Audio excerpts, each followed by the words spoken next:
ni-rank namin by type of project kasi yung mga favorites ng mga legislators natin, maliliit na flood control, maliliit at maiikli na roads, ganyan. Farm to Ah, market roads, multipurpose hall. So nung ni-rank namin yung top 10 before the pandemic. Actually, even during the pandemic, ayun, kitang-kita mo sino yung mga kaalyado. Sila talaga yung Yeah. maraming Malalaki, no? malalaking projects. Tapos Mm-mm.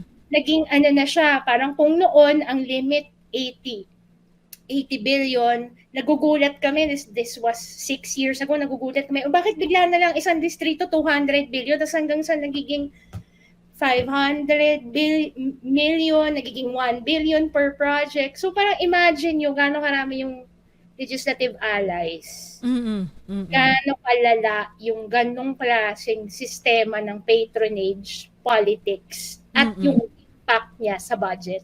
Oo. So, Diba? alam niyo po, ang malaking-malaking issue dyan. So, una, sinasagot natin, may pork barrel pa ba sa Pilipinas at sa Kongreso? Yes po, may pork barrel pa. Kasi ang konsepto ng pork barrel ay para nga pong pondo para sa mga proyekto ng mga legislators natin. Pero yung isang function din ng pork barrel ay kung paano ini-impluwensyahan yung politics in Yes. Congress. So, kung alay ka, mas marami kang pork barrel. Kung hindi ka alay, wala kang pork barrel. So ano po ang implikasyon yan sa politics? Ano ang implikasyon yan sa dynamic ng House of Representatives? So kung mapapansin nyo, simula nung naging unconstitutional ang pork barrel, kasi nung constitutional pa yung pork barrel, naka-fix yun, naka-identify, di ba?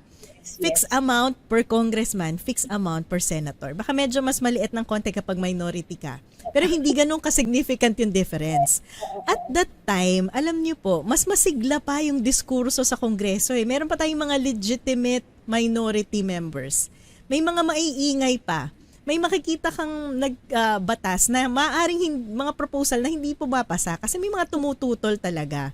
Yes. But now, because it was declared unconstitutional, the full control and power kung sino yung makakapag-insert, kung sino yung makakakuha, dahil ito ay dinudoktor na lang dun sa BICAM, kailangan malapit ka sa powers that be. Diba? Kaya yung mga ibang dati minority dyan, biglang nagiging majority.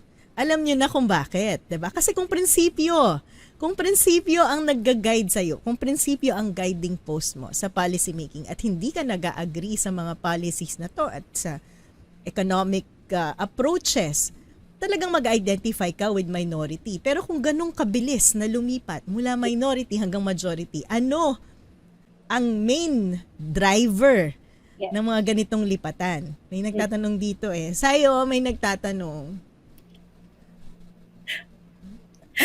Kilala ko yung nagtatanong Ikaw na lang sumagot. Basta po hanapin nyo na lang po yung news article. Sa mga nasa news article, yung mga lumilipat dyan. Ang tawag doon na nanunpa. Yung mga lumilipat. Tapos tingnan nyo kung gaano kalaki mga pork barrel, diba? Para makikita nyo. Pero, so, yun po yung danger. Imagine niyo, diba sa isang household, fix lang yung ating budget.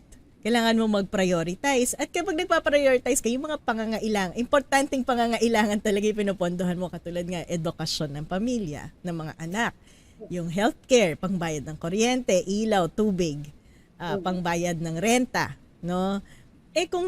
Kung walang mali, ngayon, ang nangyayari dito, may favoritism. Diba? So si favorite, ang mas nakakakuha ng budget, walang objective na assessment kung paano natin gagastusin yung budget natin. Si favorite lang ang mas nakakakuha ng maraming budget. So pag tinignan mo yan sa bigger picture, ano yung implikasyon yan sa economic development natin? Diba? Nasa-sacrifice. Ibig sabihin, walang konkretong framework kung paano ginagastos ang pondo at paano yung pondong ito ay magta-translate sa tunay na development at pagpapababa ng kahirapan sa Pilipinas. Motivated na lang siya ng politics. That's one. Ang pangalawang malaking problema dito sa tagong pork barrel ay, yun nga, wala ka ng legitimate minority kasi gusto mo na maging majority para makakuha ka ng pondo. Para magkaroon ka ng pet projects. Kaya ngayon, tingnan nyo, iilan na lang yung legit minority sa house. Diba? Tapos minsan, even the minority, majority din. May Supreme Court question na rin dyan, diba? So, Yun. So yun po ang nangyari. In short, merong pork barrel pero mas tago. Kaya sabihin ko dyan sa nagtatanong kay Professor Dangat Maitan, minsan gagawa tayo ng short episode, no? Kasi syempre, him being a lawyer would agree na unconstitutional yung pork barrel. But how it has evolved and has shaped yung kaperahan ng Pilipinas, medyo naging mas problematic. Diba? Sobrang problematic. Actually, kaya related yan dun sa unprogrammed appropriations. Kahit na sinasabi ni Secretary Recto na wala siyang kinalaman sa pork barrel.